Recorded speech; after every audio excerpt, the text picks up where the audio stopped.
Hello प्यारे दोस्तों, स्वागत है आपका इंटरव्यू क्लासेस में। बात करेंगे अपने क्लास 9th अर्धवार्षिक परीक्षा 2024-25 मैथ्स के पेपर के सोल्यूशन के बारे में। जो आज आपका गणित का पेपर हुआ उसके कंप्लीट सोल्यूशन को देखेंगे। और अगर आपने अपने चैनल पे इस पे जो पेपर अपलोड किए गए थे उनको देखा तो आपके सारे क्वेश्चन उन्हीं में से थे, ठीक है ना। एक दो क्वेश्चन को छोड़ दे तो बिल्कुल हूबहू पेपर आया है, ठीक है। चलिए देखते हैं इसके सोल्यूशन के बारे में। सबसे पहले अगर आप चैनल पे नए हो तो चैनल को सब्सक्राइब जरूर कर लीजिएगा, क्योंकि आपके लिए जो वार्षिक परीक्षा होगी उसके लिए और जो भी आपके एग्जाम के रिलेटेड इंपॉर्टेंट जो भी अपडेट होगा सब कुछ आपको यहाँ मिलेगा। ईयरली पेपर सोल्यूशंस यहाँ पे मिलेंगे, ठीक है। ओरिजिनल पेपर सोल्यूशन भी आपको इस चैनल पर मिलेंगे, ठीक है। सेक्शन ए था जिसके अंदर हमसे पूछे थे एमसीक्यू, जिसमें पहला क्वेश्चन था √5 है क्या है, तो ये एक अपरिमेय संख्या है, इरेशनल नंबर है, ठीक है ना। जिनके ऑप्शन सी है उनका ऑप्शन एकदम करेक्ट है, ठीक है। नेक्स्ट क्वेश्चन देखते हैं। x² - 9, तो इसको सॉल्व किया था हमने। x² - 9 है, इसको हम 3 का होल स्क्वायर इस प्रकार से लिख सकते हैं। और जब भी ऐसा हो तो यहाँ पे अपनी आइडेंटिटी लगेगी x प्लस वाई या फिर a प्लस बी और a माइनस बी। तो इसको ऐसे लिखना था, एक बार इसको प्लस में और एक बार इसको माइनस में लिखना था आपको, ठीक है ना। ये ऑप्शन कौन सा दिख रहा है। अब ये संख्या यहाँ हो सकती है प्लस माइनस आगे पीछे, कोई फर्क नहीं पड़ेगा। तो ऑप्शन कौन सा अपना, जिनके ए ऑप्शन है उनका आंसर एकदम करेक्ट है, ठीक है। नेक्स्ट क्वेश्चन देखते हैं अपना।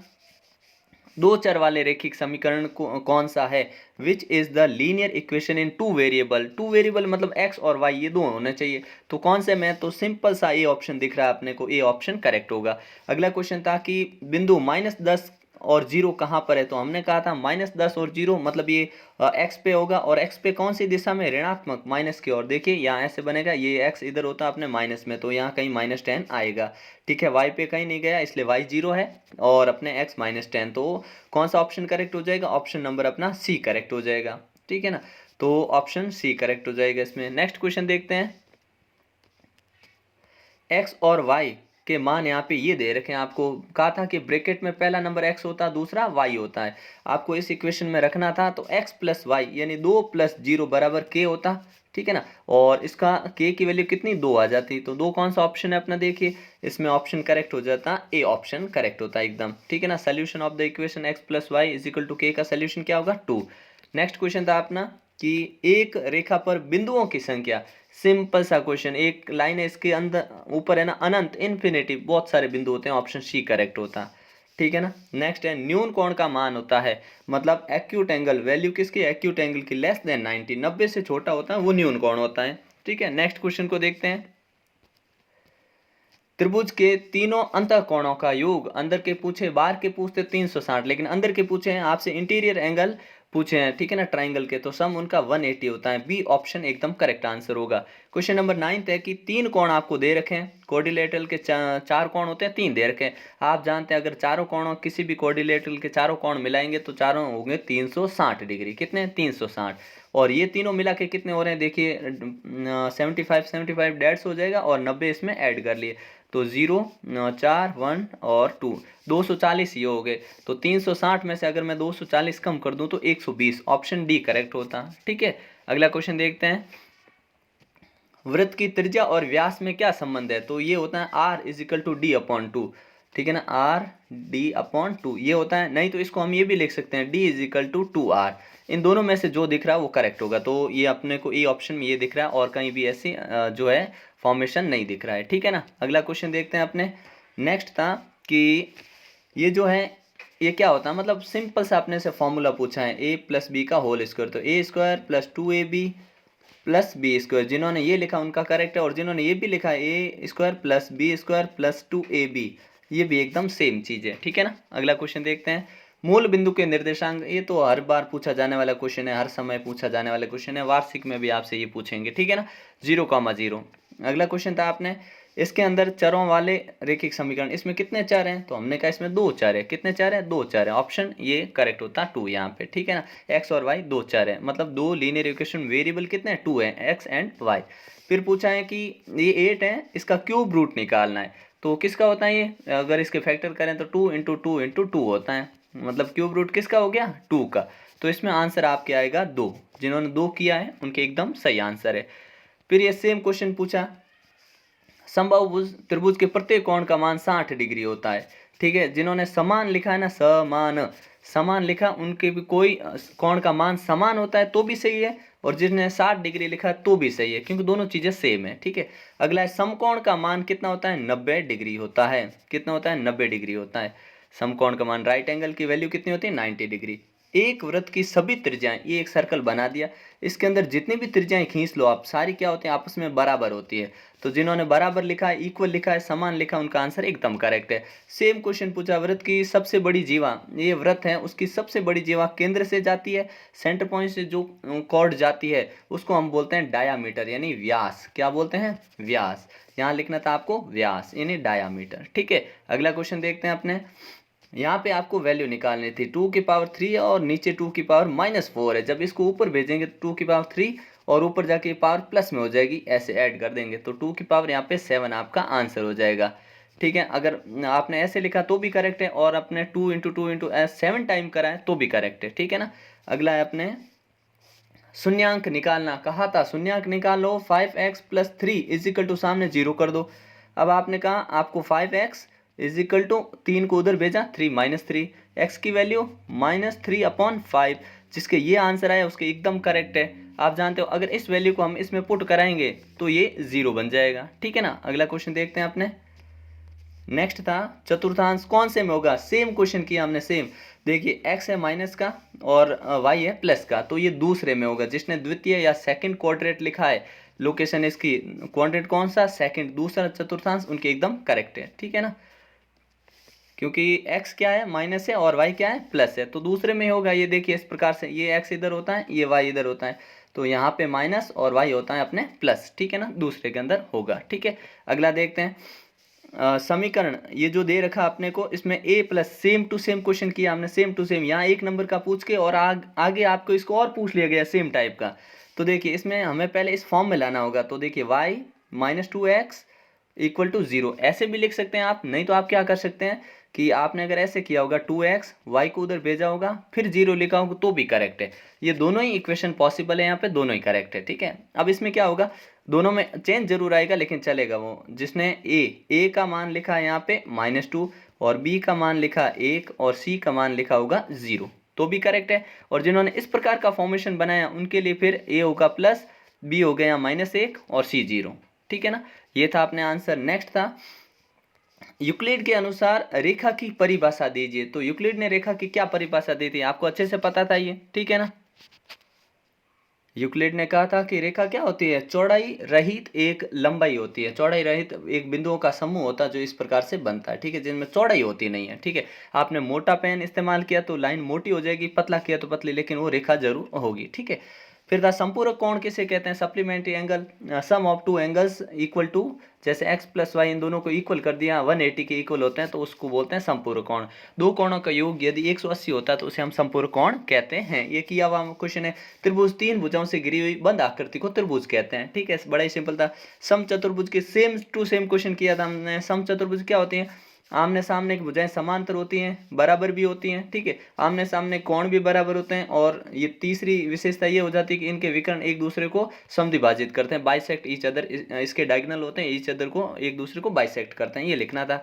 ठीक है, ये क्वेश्चन एक नया था जिसमें पिरामिड किसे कहते हैं। तो इसमें आप लिख सकते थे कि पिरामिड अपने एक 3D शेप होता है। क्या, ये एक 3D आकृति होती है, 3 डायमेंशन 3V में आकृति होती है, जिसका आधार कैसा होता है, ऐसे एक बहुभुज के जैसा, जिसका आधार एक बहुभुज के जैसा होता है, और इनके 3 चेहरे होते हैं जो कि त्रिकोणीय नजर आते हैं। ठीक है ना, इस प्रकार से आपको दिखाना था, लिखना था। ठीक है, फिर अगला क्वेश्चन बड़ा ही सिंपल क्वेश्चन, ठीक है ना, जिसमें आपसे पूछा ओ केंद्र वाला एक वृत्त है। ठीक है, और PQ, यहाँ पे PQ अपने को दे रखा ना, PQ ये वाली लाइन, ये बिंदु ए पे स्पर्श कर रही है, यहाँ पे कर रही है, बिल्कुल कर रही है। तो आपको बताना था कौन, OAQ। तो OAQ मतलब ये वाला कोण। आप जानते हैं कि जहां पे भी लंब और स्पर्श रेखा बनेगी वहां कोण 90 डिग्री बनता है। तो आपको यहाँ सिर्फ इतना ही लिखना था, 90 डिग्री एंगल, 90 डिग्री का कोण। ठीक है ना, अगला क्वेश्चन, अच्छा क्वेश्चन, बहुत ही अच्छा क्वेश्चन। इसमें क्या दिया, इसको सरल करना था। तो देखिए ये जो नंबर लिख रखा है ना, इसको 32 को हम ऐसे लिख सकते हैं ना, 16 × 2 रूट में ले लो, फिर क्या है प्लस 48 को लिख सकते हैं 16 × 3, 16 48। ठीक है, अच्छा नीचे नीचे देखिए ये फैक्टर क्या होंगे, 4 × 2। ठीक है, और प्लस बीच में क्या प्लस है ना, प्लस फिर क्या है 12 है ना, तो 12 में वर्ग किसका होगा 4 का, 4 इंटू 3 इस प्रकार से लिखना था। अब देखिए 16 और ये 16 क्यों लिखा है, क्योंकि आप जानते हैं ये 4 का वर्ग है, ये अपने 2 का वर्ग है, इसलिए हमने ये इस प्रकार से लिखा है। अब अगला स्टेप क्या होगा, ये वर्ग है तो ये नंबर बाहर आ जाएगा, तो बनेगा 4√2 प्लस इधर भी देखिए ये बार आएगा तो 4√3, ठीक है ना, और नीचे ये प्रोसेस ये हो जाएगा 2√2, ठीक है ना, प्लस इसका होगा 2√3, ठीक है। अब देखिए ऊपर वाले में कॉमन आ रहा है, क्या आ रहा है 4 कॉमन ले लो, ब्रैकेट में रहेगा √2 प्लस √3, ओके डन है। नीचे वाले में दोनों में देखिए 2 कॉमन आ रहा है, रूट वाला नंबर कॉमन नहीं आ रहा है, 2 ले लो कॉमन, √2 प्लस √3 लिख दिया, ये सेम नंबर है कैंसिल हो गया, 2 से ये चला गया अपने 4, कितने 2 टाइम्स, तो जिसके आंसर 2 आया उसका आंसर एकदम करेक्ट है, ठीक है ना। कितना आंसर आएगा इसमें 2 आंसर आपके आ जाएगा, ठीक है। नेक्स्ट क्वेश्चन देखते हैं अपना, परिमेय संख्या निकालना, सेम टू सेम क्वेश्चन कर रखा है, 3 परिमेय निकालने, 3/5 है और 4/5 है, इंटू 5 कर दो, आपकी मर्जी, 6 से करो तो आपकी मर्जी, जो आप इच्छा है वो करो, ठीक है ना। ये 15/25 और ये 20/25, अब इसके बीच में लिख सकते हो 16/25, 17/25, ठीक है, 18/25, इस प्रकार से। इसमें आंसर सबका अलग अलग हो सकता है, कोई फर्क नहीं पड़ता, किसी ने यहाँ 4 लिया होगा, किसी ने 7 लिया होगा, उससे कोई फर्क नहीं पड़ता, ठीक है ना। आपके ये हो गया। इसके बाद में कितना ही सिंपल क्वेश्चन है, same to same question, x का मान आपको 0 रखना है और यहाँ पे क्या मान होगा, तो देखिए 5 और एक्स जहाँ आया 0 लिख दिया, प्लस सॉरी माइनस है ना, माइनस लगाइए, -4 और एक्स का मान है वहाँ 0 लिख दिया और +3, ये हो गया 0, ये भी हो गया -0 +3, तो इसका उत्तर सामने 0 रखिए, तो इसका उत्तर आया आपने 3, तो जिसके 3 आंसर आया इसका आंसर वो करेक्ट हो जाएगा। नेक्स्ट क्वेश्चन है बहुपद के शून्यांक निकालो, फिर से वही शून्यांक निकालना, 5x + 6 बराबर लिखिए 0, शून्यांक चाहिए ना इसलिए सामने 0, 5x = -6, फिर x = -6/5, ये आंसर है, शून्यांक हो गया इसका, ठीक है ना। अगला क्वेश्चन देखिए, इसके 4 हल निकालने, 4 बोले 5 बोले कितने भी निकाल सकते हो आप, x = 4y था, एक बार y = 1 ले लो, ये y को 1 लिया ना तो x बराबर आ जाएगा 4, एक बार y को ले लो 0, तो y को अगर आपने 0 लिया तो x भी आ गया 0, ठीक है। इस प्रकार से आपको 2 हल मैंने निकाल दिए, ऐसे कोई भी वैल्यू रख के आप निकाल सकते थे। फिर आपसे क्वेश्चन पूछा, देखो सेम टू सेम क्वेश्चन पूछ लिया कि x - 3y इधर कर देंगे, सामने कर देंगे 0, इसने बोला क्यों 0 किया, क्योंकि इक्वेशन में सामने 0, ABC के मान ए वो होता है जो x के पास 1 है, b मान वो होता है जो y के पास होता है -3 है, और c यहाँ पे है ही नहीं तो c 0 लिख दो, ये आपका आंसर था यहाँ पे, ठीक है।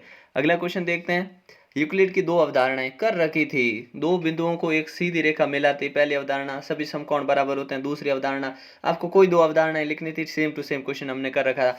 ये देखिए क्वेश्चन, समकोण त्रिभुज है, समकोण त्रिभुज, बी बीच में लिखा, मतलब बी ये होगा समकोण त्रिभुज, यहाँ पे बोला है यहाँ पे a 90 दे रखा, चलो a यहाँ रखो, b यहाँ रखो, c यहाँ रखो, और बोला है AB AC बराबर है, AB और AC ये बराबर है, तो B और C निकालो, तो आप समझ गए होंगे जब ये 90 है ये दोनों बराबर है तो ये 45 डिग्री आपके आएंगे।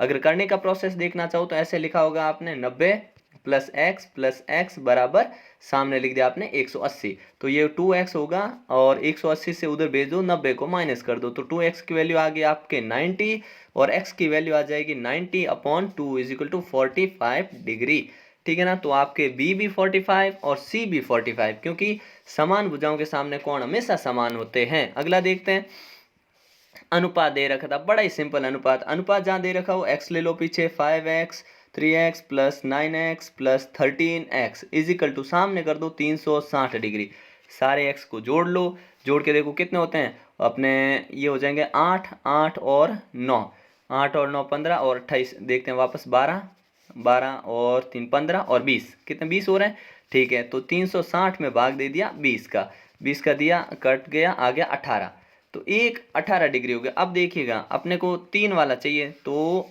पहला जो कोण बनेगा 3x = 18 × 3, 8 3 24, और यहाँ पे कैरी जाएगा 2 3 एकम 3 2 5 54, तो पहला आएगा अपने 54 डिग्री। इस प्रकार से अब दूसरे को क्या 18 आ चुका है x, दूसरे को आप गुणा कर लीजिए 5 से, मतलब फिर से 18 को 5 से करिए, 18 को 9 से करिए, 18 को 13 से करिए, आपके सारे कोण आ जाएंगे, ठीक है। अगला था आपने वर्ग और समचतुर्भुज में दो अंतर बताइए। तो दो अंतर बड़े ही सिंपल है। समचतुर्भुज दोनों की भुजाएं समान होती है, ये तो आमने सामने की भुजाएं, क्या चारों भुजाएं समान होती है, लेकिन अंतर क्या है, ये है अपने, मान लीजिए ये है अपना वर्ग, और दूसरा ये है अपने समचतुर्भुज। ठीक है, पहला तो 90 डिग्री होते हैं वर्ग में कोण, जबकि इसमें 90 नहीं होता। दूसरा, वर्ग के विकर्ण बराबर होते हैं जबकि इसके विकर्ण बराबर नहीं होते हैं। ये दो अंतर आपको लिखने थे। डायगोनल इक्वल नहीं होते हैं और एंगल दोनों का सेम नहीं होता, दोनों में एक 90 होता है, एक कुछ भी हो सकता है सामने वाला। ठीक है, अगला क्वेश्चन था, वृत्त की जीवा और व्यास को परिभाषित कीजिए। कितना ही सिंपल क्वेश्चन पूछा है। ठीक है ना, जीवा, जीवा क्या होता है, मतलब अपने कॉर्ड क्या होती है, डायमीटर क्या होता है, ये सर्कल है। केंद्र बिंदु से जाने वाली जो लाइन होती है, वृत्त के केंद्र से जाने वाली लाइन को हम, पूरी लाइन जो दो बिंदुओं को मिलाती है, वृत्त की परिधि पर दो बिंदुओं को मिलाने वाली और केंद्र से जाने वाली लाइन को हम कहते हैं व्यास। जीवा वृत्त के किन्हीं भी दो बिंदुओं को मिलाने वाली, जो वृत्त के केंद्र से नहीं गुजरती है, सेंटर पॉइंट से जो पास नहीं होती है, कहीं भी दो हो सकती है, उसको बोलते हैं हम जीवा। ठीक है ना, बड़ा ही सिंपल क्वेश्चन था।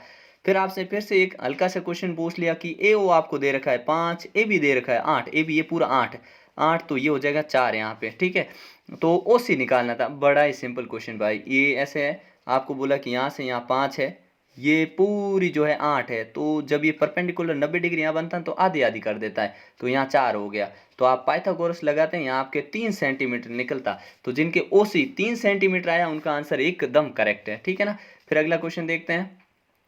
चतुर्थांश में बताना था, मतलब इतना ही सिंपल है। ये पहले के अंदर होगा, ये दूसरे के अंदर होगा, ये तीसरे के अंदर होगा, और ये चौथे के अंदर, मतलब लाइन से ही दे रखे थे, पहले दूसरे तीसरे चौथे में। ठीक है ना, सेम टू सेम क्वेश्चन।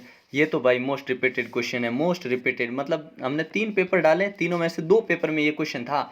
ठीक है ना, क्या बोला है कि x और y के किस मान के लिए संतुष्ट करेंगे, तो जो x जहां होगा वहां पे आपको 2 लिखना, 2 × 2 लिख दो प्लस 3, y का मान 1 लिख दीजिए। ठीक है, और k, ये एक ही क्वेश्चन है और बार बार हर साल आता है, और आपके वार्षिक में भी देखने को मिलेगा, k का मान 7 आता है बस। ठीक है ना, हो गया, सेम टू सेम क्वेश्चन है, सेम टू सेम क्वेश्चन जो हमने किया था। ये सीधी लाइन है, ये कितना होगा, तो देखो y हो गया बराबर 130 डिग्री, क्यों, शीर्षाभिमुख कोण। ठीक है, और दूसरा, आप ये सीधी लाइन है तो x + 50 लिख के सामने 180 लिख सकते थे, क्यों, क्योंकि एक सीधी लाइन है। तो x का मान यहाँ 180 में से जब आप माइनस कर दे 50, तो x की वैल्यू 130 डिग्री आपके आ जाती, कोई शक नहीं।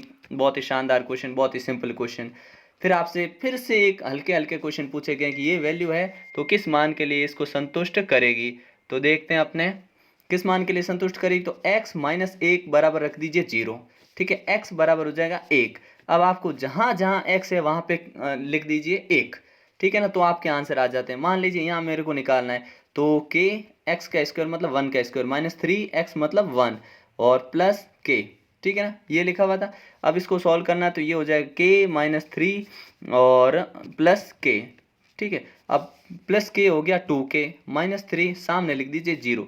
ठीक है, तो क्या है, 2k - 3 बराबर 0, तो k की वैल्यू हो गई 3/2, जिसके ये आंसर आया उसके एकदम करेक्ट है। ठीक है, फिर इसी में भी आपको ऐसा ही करना था, ये तो उससे भी सिंपल है, k = सामने सारा भेज दीजिए -1 और -1, k का मान इसमें -2, जिसके आंसर आया उसके एकदम करेक्ट है। ठीक है ना, ये था। फिर अपने ये फिर से विभाजित करना, मतलब इससे विभाजित करने को बोला, विभाजित करें, गुणन करो, प्रत्येक स्थिति में शेषफल ज्ञात करिए। शेषफल, अगर आपको इसको x + 1 बराबर 0 रखें और x बराबर -1 रखें, तो इसमें -1 वैल्यू पुट कर दो, इसमें +1 पुट कर दो, जो आंसर आएगा वो आपका शेषफल होगा। ठीक है, ये भी करने की जरूरत नहीं, ये ग्राफ में आपको लोकेट करना था। कितना ही आसान क्वेश्चन, मतलब इसमें कुछ था ही नहीं, इतना कोई बड़ा काम था ही नहीं। ग्राफ बनाया, x और y की वैल्यू जहां जहां बोला वहां एक आपके लाइन बन जाएगी। ठीक है ना, तो ये आपको लोकेट करने थे पॉइंट्स। ठीक है, तो ये इस प्रकार का आपके पेपर था। उम्मीद करता हूँ बहुत ही शानदार हुआ होगा। चैनल पे बने रहिएगा, आपको शानदार स्टडी मटेरियल यहाँ पे मिलते रहेगा। ठीक है, मिलते हैं नेक्स्ट पार्ट में, तब तक के लिए जय हिंद, जय भारत।